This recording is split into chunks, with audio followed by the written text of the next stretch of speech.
ఏమన్నాడు, మీరు పోయి బ్యాంకులో పోయి అంతా తెచ్చుకోండి, నేను వచ్చినాక మాఫీ చేస్తాడు. ఇప్పుడు ఏమంటున్నాడు, కండిషన్లు పెడుతున్నాడు. ఇద్దరు ఉంటే ఒకడు పెళ్ళాముంటే ఒక్కరికే అంటున్నాడు.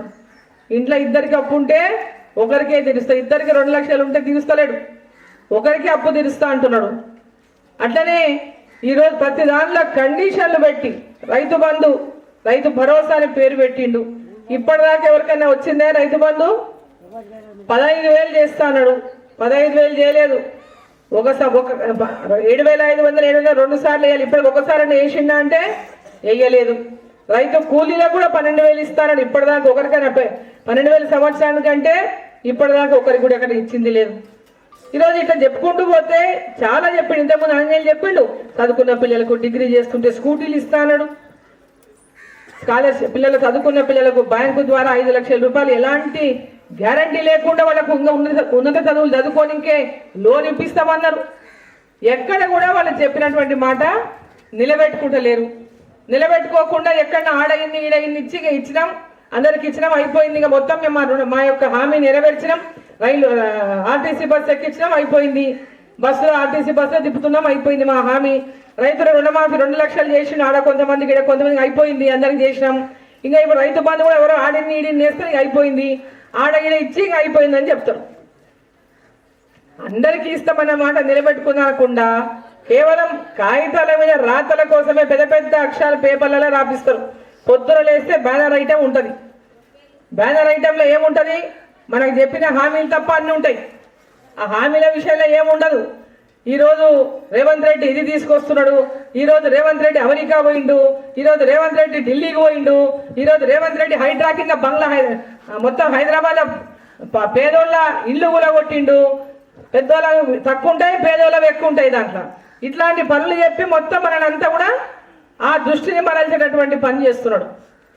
ఈ దేశం కోసం, దేశం యొక్క ప్రజల కోసం, దేశం అభివృద్ధి కోసం, దేశంలో ఉన్న ప్రతి ఒక్కరం కూడా ఆర్థికంగా నిలదొక్కునాలే, మంచి విద్య అందియాలి ప్రతి ఒక్కరికి. పేదోళ్లకు వైద్యం కానీ, విద్య కానీ, రైతులు కానీ, మహిళలు కానీ ప్రతి ఒక్కరు కూడా ఒకరి మీద ఆధారపడకుండా కుటుంబాలు జీవించే స్థితికి తీసుకురావాలనేటటువంటి ఆలోచనతో పరిపాలిస్తున్నటువంటి నాయకుడు నరేంద్ర మోదీ గారు.